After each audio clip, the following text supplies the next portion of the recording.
Hi, and welcome to this week's episode of the Weekly Point with Z.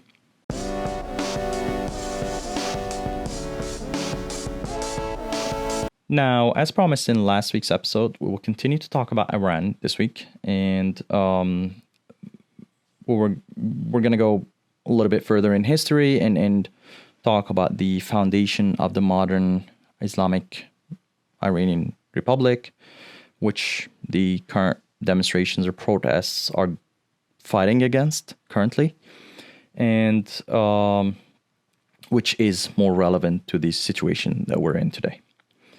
Now, before I start, I want to recap on what we discussed in the last few weeks, real quick, very briefly, just to kind of provide a good starting point for this week's conversation. We talked about the situation prior to the Muslim conquest of Persia. We talked about how Persia was conquered by the early Muslim caliphate in Arabia, which kind of was the core of the wider Muslim empire. How Iran became, or Persia became, a center of scholarly learning for Sunni Islam, for art, for architecture, for administration, and then how it was very well integrated within the wider Muslim empire, and that integration kind of diluted the unique Persian identity, although not precisely. It was still a very strong identity that was very influential in the Muslim world. It was actually more influential than it was diluted, but it kind of delineated the borders of the Persian empire, and it kind of diluted the power of the ruling class in Persia or Iran itself, and gave influence to rivaling powers in the Muslim world. And how, to end this, Ismail Shah, the leader of and the founder of the Safavid dynasty of Persia or Iran, founded the Safavid Persian Empire and converted it to Shia Islam, to be precise, 12er Shia Islam, as opposed to other Shia sects like Zaydiya or other Shia schools of thought. And he gave Persia that very distinct identity and kind of isolated it from its surroundings. Fast forward a few years, up to the 1900s, you got dynasty after dynasty. We got to the Qajar dynasty of Persia. And then there was the intervention by the British Empire, which sought to conquer Persia. And we got this non-aristocratic officer in the Persian army. His name was Reza Khan, who served with the British. And he was a military officer in the Persian army that served along with the British. And he was non-aristocratic. Again, he did not come from nobility. He was propped up by the British, and he kind of removed the Qajar dynasty and ended the Qajar dynasty and founded a new dynasty as a new Shah of Iran, and called his dynasty the Pahlavi Dynasty. So it became a new ruling dynasty in Iran. And again, this ruling dynasty did not have any aristocratic roots to it or nobility roots to it. Reza Khan passed away. There was the new Shah, Mohammad Reza Pahlavi, who ruled Iran. And the Pahlavi dynasty was really short-lived. It kind of comprised of two or three rulers. It did not really have a long-lasting reign in Persia. Anyway, we got the Shah of Iran, Mohammad Reza Pahlavi, and he was very aligned to the West, mainly the US and the British Empire. Again, his ancestor, Reza Khan, the founder of the dynasty, was propped up by the British. He enjoyed very close relations with the British. So as a continuation of that relationship, the Shah, Mohammad Reza Pahlavi, enjoyed similar relationships with the British. And he gave him a lot of rule over the country. He gave him monopolies over the economy, or in the economy, especially the vast oil and gas fields of Persia or Iran, and he gave him kind of a free hand in how to exploit the resources of the country. This was highly unpopular with the population, and given that the Shah was also an absolute ruler, it did not go well with most of the Iranian people, especially that most of them were poor or struggling, and the nobility was living a very fine life, as is the case with many countries around the world where monarchical rule is absolute and you don't have that balance of power. So anyway, there was this movement, revolutionary movement led by leftist factions and by Islamist factions. So there was this boiling up of anger among the people. There were the Islamic factions and the leftist factions who were kind of trying to overthrow the Shah. And then the revolution kind of was fully blown and came up and outright wanted to abolish the Shah. And the revolution was successful.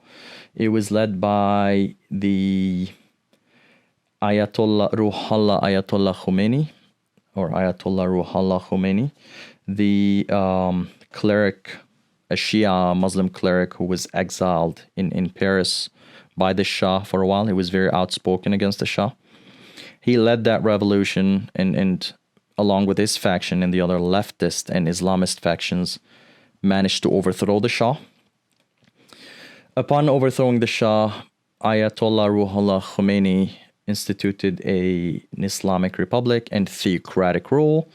As soon as he secured power, he kind of jailed, exiled, or killed a lot of the leftist movement leaders, and by toppling the regime, instituted a theocratic republic, Islamic Republic. And this was tolerated to some extent by the West. It was not at first, obviously, because, well, he led the efforts to kind of kick the British out of Persia or Iran and kind of minimize Western dominance over the country.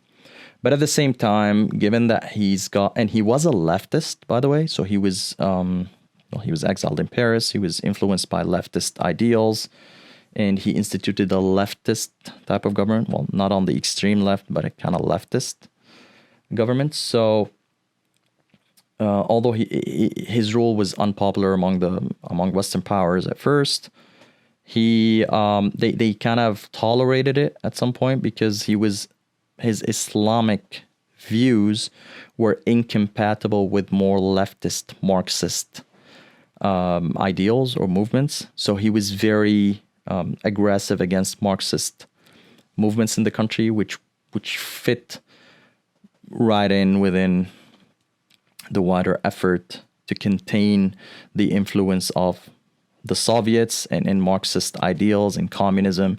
So they kind of tolerated his rule because he was Islamist in nature. He was not really capable of coping with Marxist ideology. And they kind of like that. So it was better than giving up the rule to someone who's more on the left, who's more Marxist, who's more aligned to Soviet Russia.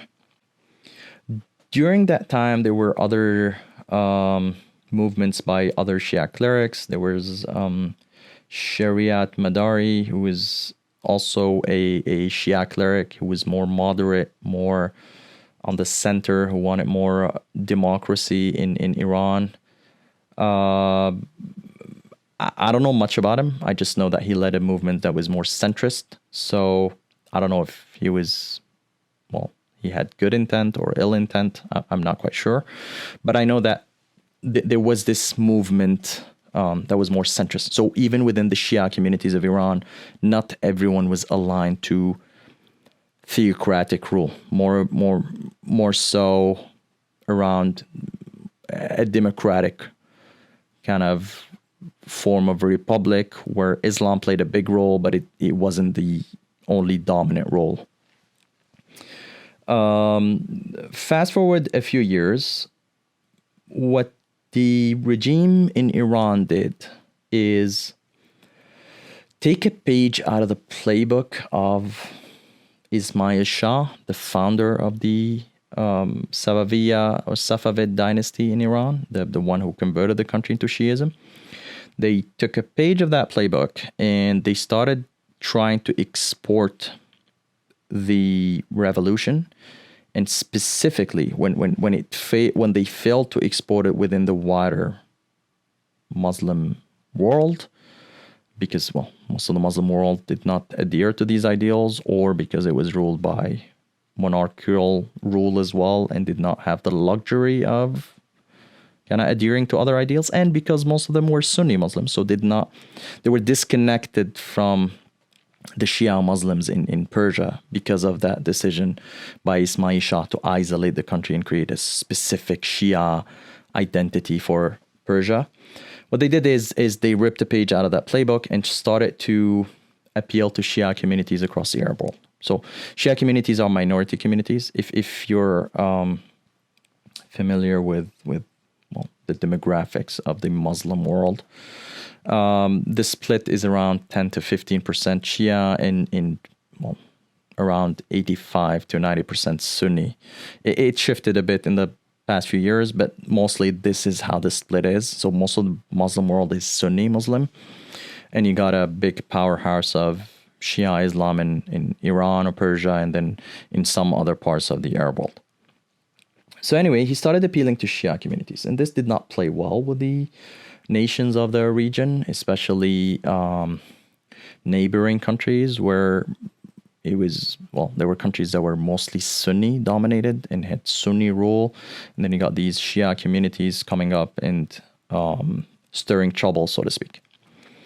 And this is where it becomes very, very interesting. It's a play at mixing politics with religion, with mysticism. It's a very interesting combination of things. So in Muslim tradition, there is this character called the Mahdi, or the guided one. And according to Muslim tradition, the Mahdi will be a leader that will come or rise at some point in history, and he will be just. He will provide just rule for a good number of years ahead of the second coming of Jesus. And yes, this might be surprising for some, but Muslims believe in Jesus and believe he's going to be coming back. So there's the second coming of Jesus who will save us, and then, save the world, and so on. And then you got the end of days, and, that's how the story goes, at least.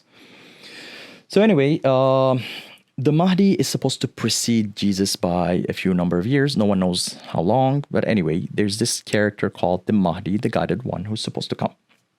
And in Sunni, and here's where the contrast is between the two factions of Islam. In Sunni Islam, the Mahdi will come at some point. In Shia Islam, the Mahdi did come around 1,000 years ago. A little less than 1,000 years ago, in the Fatimid Empire in Egypt, which ruled North Africa and Egypt.